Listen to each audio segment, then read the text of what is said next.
Hello everyone, and welcome to our new episode of the Expat Career and Lifestyle podcast.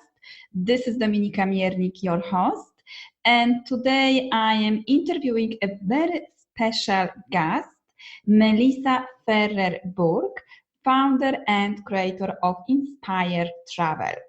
Melissa's love for travel, food, and wellness was the reason why she reshaped her previous company, Yoga to Go, and started Inspire Travel. And today, Melissa is going to share with us how she made this transition, how she started and built her business in Florence, Italy, and how she's traveling and running her business on the go.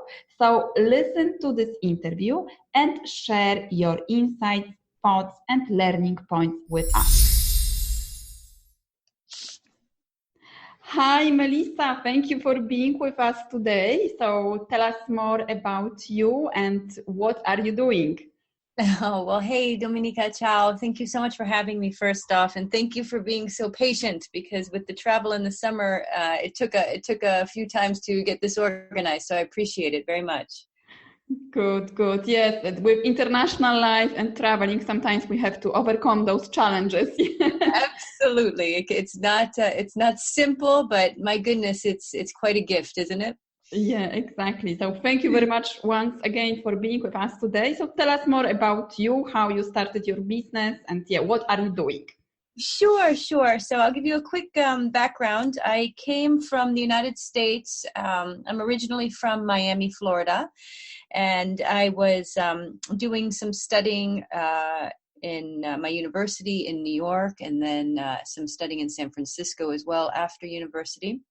And in 2009, the summer of 2009, I traveled over to Europe to start doing a little bit more training in yoga, health, and wellness. So nutrition, Ashtanga yoga, and I was training to teach people to teach. So I was immersing myself in a more advanced curriculum for teaching.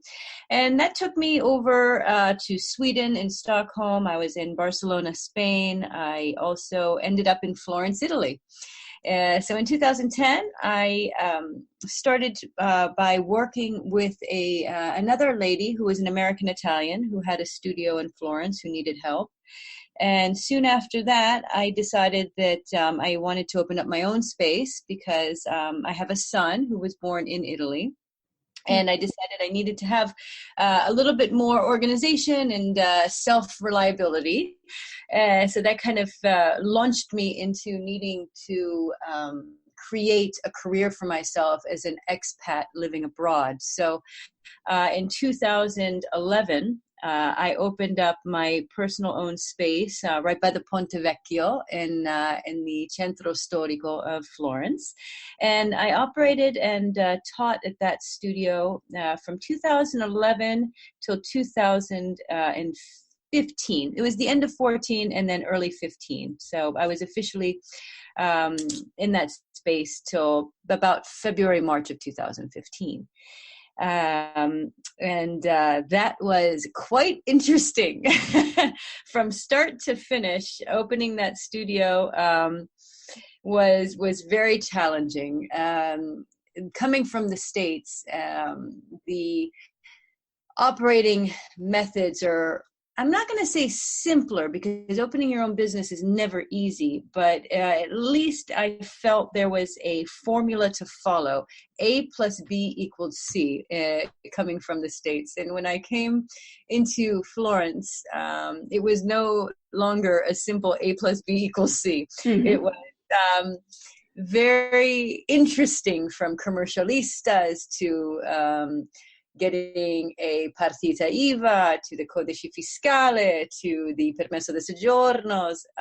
It was all, every step was about a 5-step process. So for one little thing, it was many little things to get there. So I found it to be quite a challenge.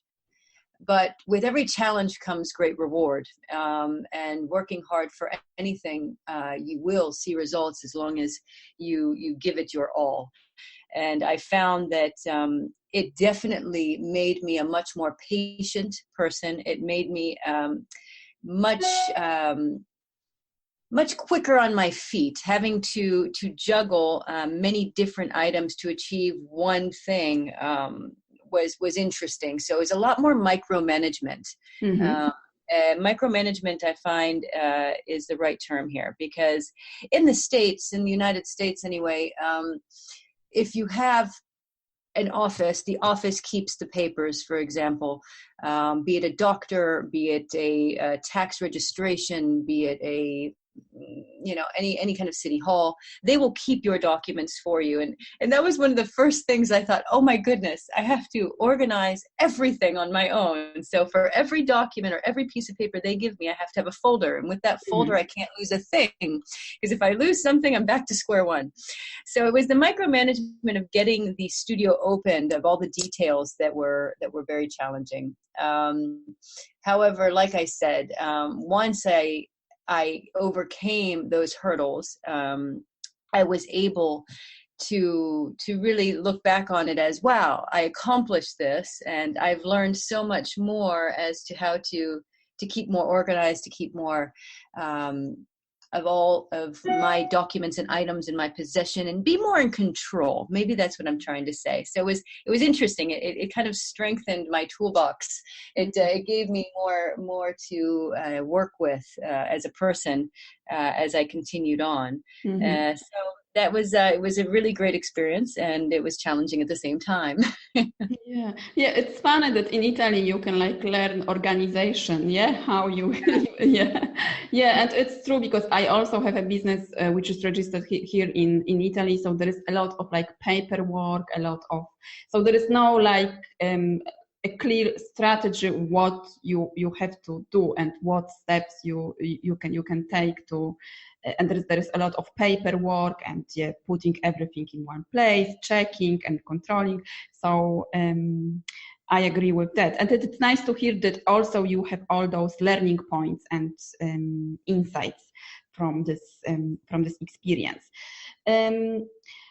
So let's go back to your business idea. So how did you come up with this business idea of teaching yoga? So your son was born in Italy, so this was probably one of the reasons. But why did you choose this path for you? Sure. Well, I originally was unsure as to how often or how much I wanted to be teaching. Mm-hmm. And I found that as I was teaching classes in someone else's space, I started to develop slowly a very consistent client base. And in doing that, I loved the aspect of the community. Mm-hmm. So being, again, a expat and barely knowing the language when I first showed up in Italy, I spoke Spanish, which helped me. And I'm very grateful for that, because had I not known another language, which oftentimes expats moving abroad don't have another language under the belt, it's much more challenging to learn a new language. So I really embraced having, even if there were 5 or 6 clients at the very beginning, they were my friends. They turned into my family abroad. And when I started to grow my community there, I knew that I needed to have my own space at that point. It was, I needed to be able to be self-sufficient and be able to grow a space that really was my home. So yes, I had my home, my flat, and I had my son, and I had my environment, but the studio created a nest for me, and it was incredible to have these relationships starting to build and strengthen in a country that was very new for me. So opening the studio was a very, very comforting act for me. Yeah. So you said something important, like building community. So how did you start it? How did you start to build a community? like when it comes to like growing a business or developing your business in abroad in a foreign country?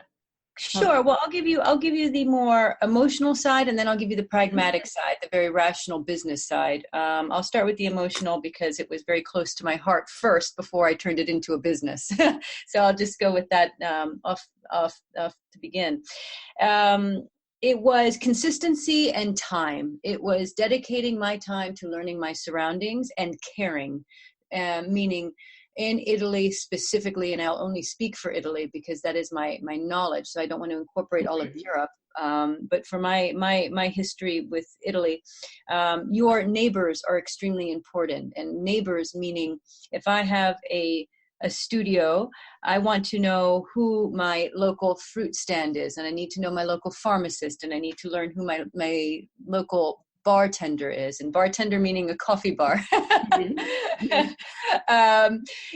So I learned very quickly that having your immediate neighbors present, or at least aware of who you were, was a very good step in the right direction. Because again, when opening up a business, and I'll give a little example of what I mean, all of these little steps that we speak about. So for example, if you need a locksmith, well, it's not like the States where you get on, Yelp.com and you go locksmith and you have 50 locksmiths that comes up, and you can go down the list and call one after the other until one comes within 15 minutes.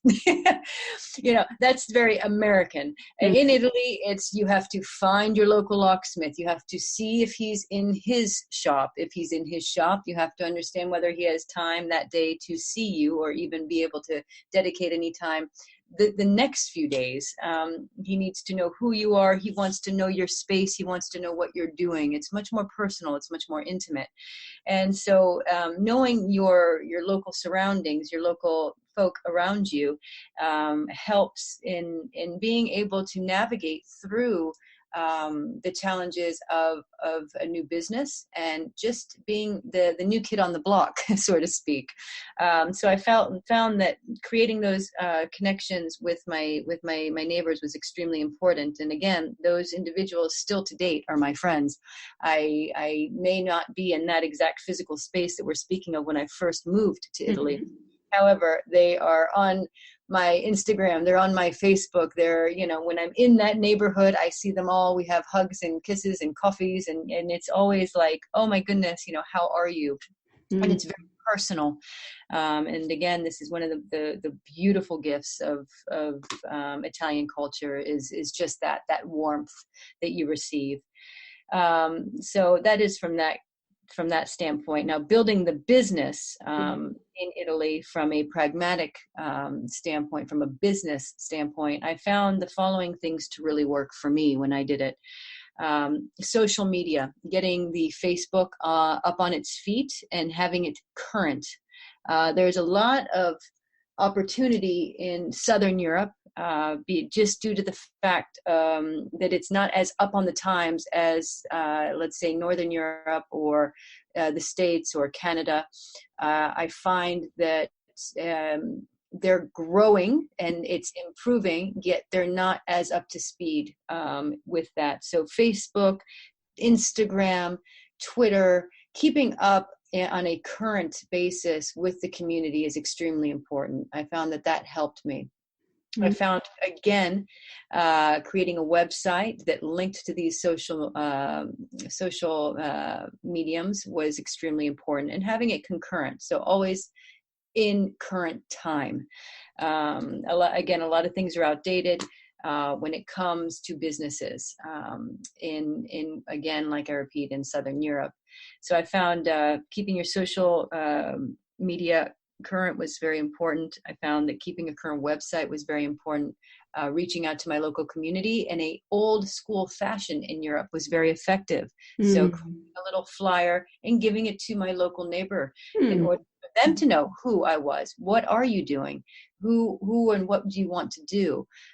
So they could, by word of mouth, pass along the information. And again, it's still very word of mouth in Italy, at least in Florence. Florence Florence is not Rome. Florence is very, very provincial. It's very small. So it may be different from Florence to Rome, but speaking about, the place that I have my best history with, or my best knowledge with, I found that word of mouth is very important. Also, in my business, a yoga studio, I worked a lot with students because in Florence, there's over 40 universities of students, and I mean all students, not just American students. There was a huge community, so there was and also a very big opportunity there. And it was contacting their student advisors, their guidance counselors, their events coordinators at the various universities. I found that to be very helpful. Big universities like New York University, James Madison University, you have Berkeley. You had some of the top universities in Florence, and I found that connecting with them was very helpful for my type of business. So those are just some ideas of from an emotional connecting level, and from a business standpoint, I found to be effective, and it was very useful. Yeah, so it's like being active on both sides, let's say, like online world, so social media, and also offline, like your local contacts, and developing your connections in the local community, not only Italian but also international. Absolutely. Yeah. So, because you told that you had your yoga studio until 2015. So what happened after 2015? Sure. After 2015, I was working so much. Oh my goodness. So I will reveal my age. I'm now 39, and I did this all through my early 30s, and it was very strenuous. The type of yoga that I taught was Ashtanga yoga. It's very dynamic. And I was teaching 6-8 hours a day. I was doing teachers courses as well. And I have to say that I got a little tired. And my son got a little bit older, and I needed to be a little bit more focused on his schooling, and I needed to heal a bit my body. I had some injuries from just the years of teaching very aggressive postures and advanced sequencing. So in 2015, I decided to shut the doors of the actual physical studio and focus on something that is even more dear to my heart, which is working with charities and nonprofits. So my idea was to create a travel company for wellness, which includes yoga, meditation, nutrition, eco type environments, lodges, B&Bs, etc., and be able to take them on the road, take them to locations that are very unique. So I have been restructuring my company, and it went from a company called Yoga to Go, which was very focused on yoga workshops and trainings in destinations, such as India, Morocco, Belize, South America, Galapagos, Ecuador, and stepping away from just the yoga, but again, making it more of a full circle experience. So building retreats that transcend normal travel, basically immersing you into incredible environments that you wouldn't easily be able to get to, or would not feel comfortable doing alone, or perhaps just a local charity that is attached, that is one of our connections, that will teach you a little bit about something more specific.